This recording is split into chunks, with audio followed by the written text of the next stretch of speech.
Bonjour, aujourd'hui nous sommes à côté de ce Peugeot 4008, et oui, un SUV très peu diffusé en France. Pourquoi? Parce qu'en fait c'est ni plus ni moins un Mitsubishi Outlander. Donc on va sur ce véhicule remplacer le système ici qui est vraiment très pauvre. Comme vous pouvez voir, ça fait vraiment un autoradio basique. Avec un gros emplacement, alors qu'il y avait de quoi mettre facilement un gros écran. Et du coup, justement, c'est notre intervention, c'est que on va changer ça, on va virer donc l'autoradio central et on va mettre un autoradio tactile, grand écran, pour avoir plus de fonctionnalités, entre autres. Allez, c'est parti. Alors, comme vous pouvez voir, on enlève les aérateurs de chaque côté pour avoir accès aux deux vis, une ici, une de l'autre côté, voilà. Et puis au-dessus, c'est juste clipsé, c'est tout. Il y a juste à arracher et normalement, ça va assez vite pour ce genre de véhicule. Donc, comme d'habitude, on vous fait étape par étape. Mais voilà, si vous avez un Mitsubishi Outlander ou un 4008, comme ici, voilà comment ça se présente. Donc ça c'est la version en fait presque bas de gamme hein, du Peugeot, et tout ça va être changé. Voilà. Donc rappelez-vous, d'abord les aérateurs hein, de chaque côté, vous tirez, c'est juste clipsé, c'est tout. Et après vous avez accès ici aux vis, une de chaque côté, sur lequel vous allez pouvoir enlever le bloc. Les deux vis sont retirées, donc regardez, il y a juste à tirer.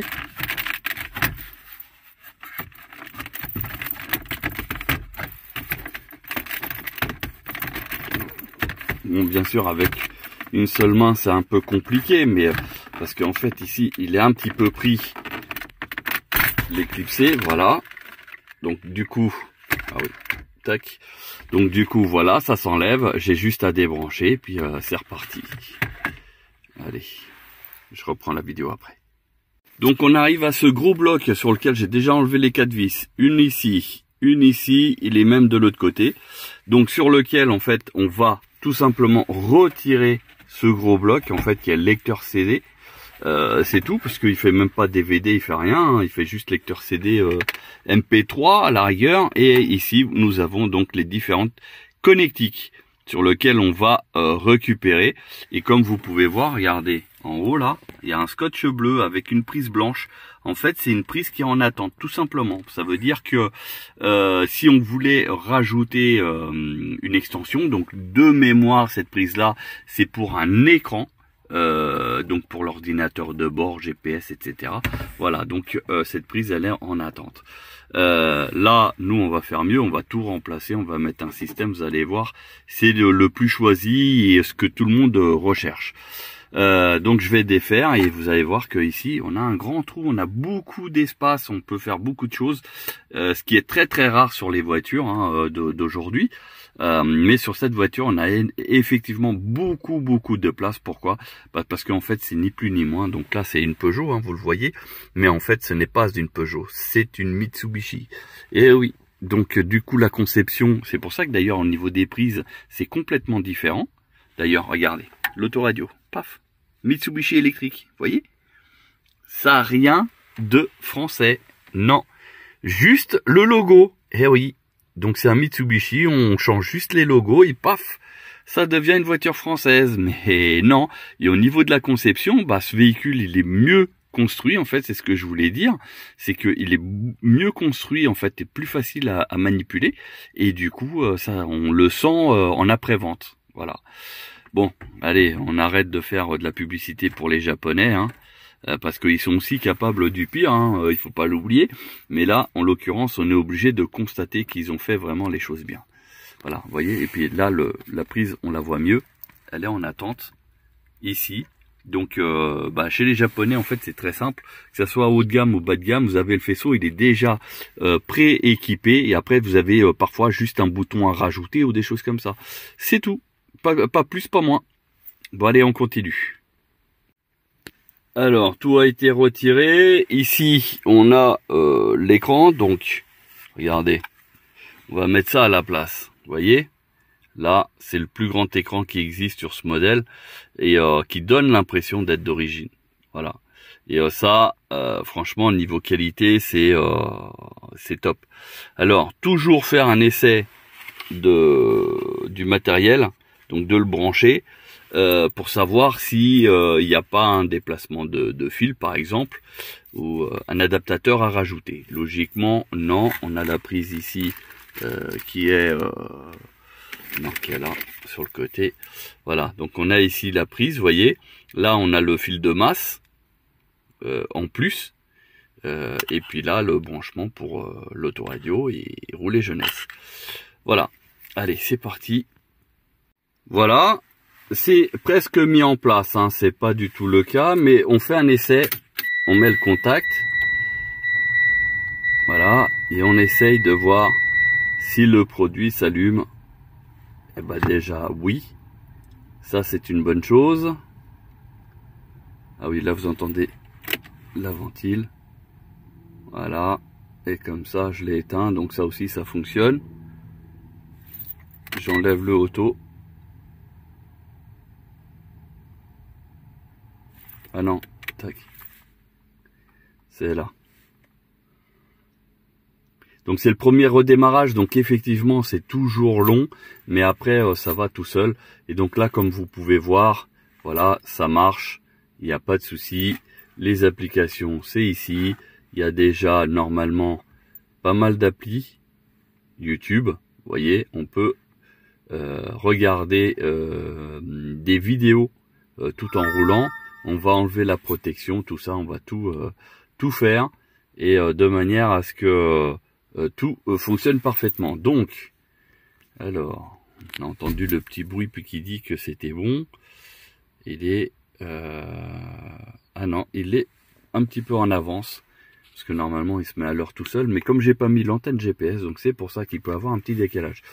Là, on sait que ça s'allume, donc du coup, on va pouvoir aller fignoler, justement. Il faut que je récupère le bouton des warnings pour le remettre ici. Je vais fignoler tout ça, et logiquement, on est bon pour tout remettre en place. Et après, il y a juste à faire les réglages, c'est tout. Bon, allez, on va éviter de perdre du temps. Donc là, on sait que ça fonctionne. Il y a juste à faire un paramétrage, enfin à fignoler derrière. On regarde aussi savoir si on enlève la clé, l'autoradio s'éteint, parce que sinon ça peut être aussi problématique.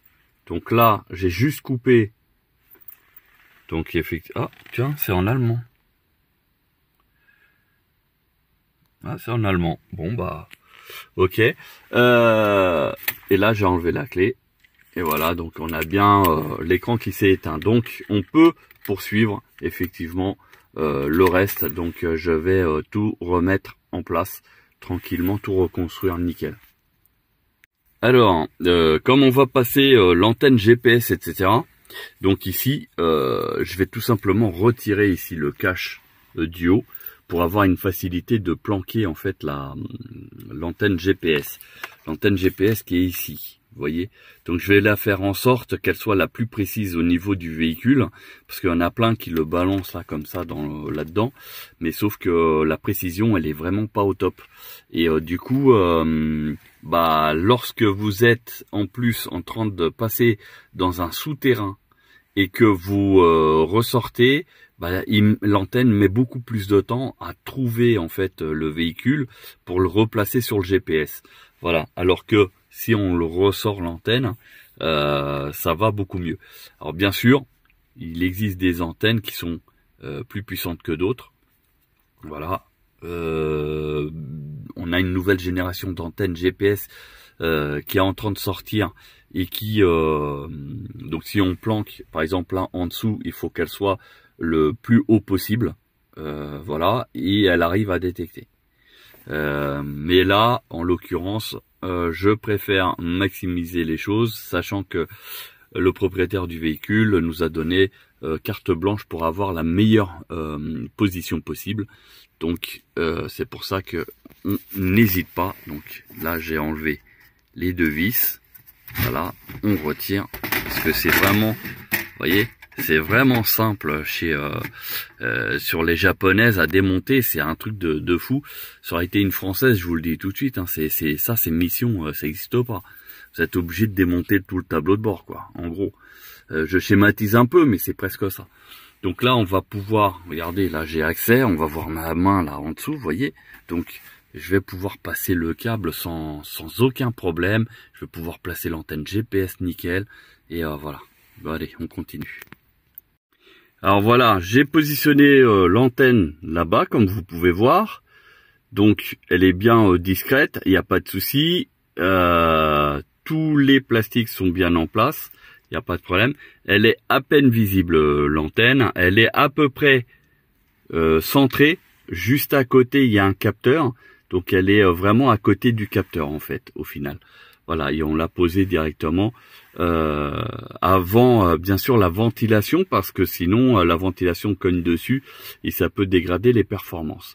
Sinon, là, on a passé tous les câbles. Donc là, je vais remettre les vis ici. Et puis, on va pouvoir finaliser. Alors, voilà, on va pouvoir mettre en place. Voilà. Ici. Et on va pouvoir mettre les vis de chaque côté pour bien la fixer. Et normalement, ça ne devrait plus bouger. Et là, au niveau finition, on est vraiment au top. Parce que on est vraiment sur la prolongation. Et il n'y a pas d'écart, rien, il n'y a pas de jour. Et c'est nickel. La finition, elle est au top. Donc du coup, je vais mettre les deux vis là. Ici, les warnings, bah, ils fonctionnent. Voilà. Parce que ça, c'est pareil, comme il faut le récupérer de l'ancienne console qui est ici. Attendez, je vous le mets. Vous voyez le trou là? Voilà, donc on le récupère, on le met ici. Ce qui fait que cette console là, elle devient inopérante. Parce que la seule prise de connectique... Attendez, je vous la ressors. Voilà, vous voyez, ici... Attendez.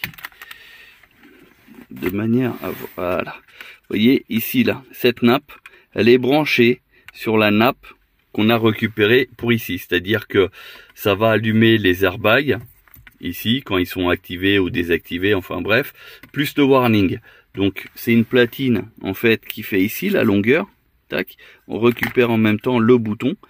Et cette platine-là, en fait, elle est branchée par une prise générale, qui est par ici, de mémoire, et qui alimente automatiquement l'autoradio. L'autoradio, vu qu'il a été retiré, il ne fonctionne plus. Voilà. Donc ça devient inutilisable. C'est fini. Ça, c'est bon pour la poubelle. Voilà. Et à la place, on a ce très bel autoradio ici, qui est grand écran avec Bluetooth, etc. Voilà. Donc on est sur plus de fonctionnalités. Je pense que je vous ai oublié de mentionner que je fais passer la USB, en fait ici, dans la boîte à gants. Pourquoi? Parce que c'est le moyen le plus discret, etc. Donc on le fait passer ici sous la bouche d'aération et on le fait passer ici. Vous allez voir, ça ne se verra pas parce que lui, vous voyez, hein, c'est juste du clipsé, hein, c'est rien d'autre. C'est quoi la marque? Non, c'est marqué en anglais, mais il n'y a pas de logo. Non. Bon, c'est pas grave. On le met, regardez. On va le plaquer comme il faut. Bon, bien sûr, avec une seule main, c'est un peu compliqué. Mais attendez, je vais le remettre et enfin je vais le mettre et je vous montre la finalité en fait. Et voilà. Donc ce que ça donne terminé. au niveau de l'installation. Après là on va procéder au réglage. Regardez la boîte à gants, elle, on y a accès. Au final j'ai fait passer le câble par en dessous parce que c'était on va dire un petit peu mieux dans la mesure où si on a besoin de tirer le câble vers soi pour mettre la clé USB ou brancher un téléphone portable, il y avait un petit peu plus de mou. Voilà, ce qui permet d'arriver au levier de vitesse sans grande difficulté, voire même ici au niveau du vide-poche. Donc du coup, voilà pourquoi je l'ai fait passer par en bas, parce qu'on gagne à peu près 10 cm. Hein. C'est pas énorme, mais des fois c'est les 10 cm qui manquent qui embêtent le monde. Et voilà, donc regardez, tac, ça y est, c'est fini, et c'est installé, et ça donne déjà un nouveau look au véhicule. Et puis là, on va mettre la clé. Tac. Donc, et alors, chose que j'avais pas remarqué, c'est que c'est en allemand. Bon, là c'est pas marqué, mais tout à l'heure il a marqué en allemand. Est-ce qu'on a une info, quelque chose? Non, bon. Tant pis. Et vous voyez, hein, en fait, 225 000 km, pour beaucoup, c'est ça vaut pas l'investissement, etc. Bah, la preuve que ici, voilà, il y a des gens, ils n'hésitent pas à améliorer leur véhicule, enfin surtout si ça peut aider, et à avoir plus de fonctionnalités, etc. Donc là, en gros, je vais mettre la radio. Je fais le malin, je gaffe. Les gars, j'ai rien contre les homosexuels. Hein. Mon frère est fleuriste. Voilà, donc vous voyez, ça fonctionne. On a les touches d'accès ici. À tout moment, on peut revenir. On a toujours la radio, regardez. Par hasard. Voilà.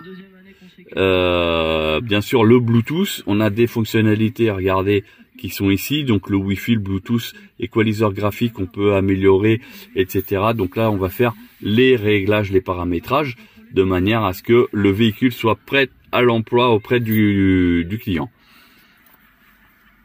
Mais sinon, voilà ce que ça donne une fois terminé. Et c'est assez beau. Ah mince, oui, c'est vrai que c'est comme ça. Voilà.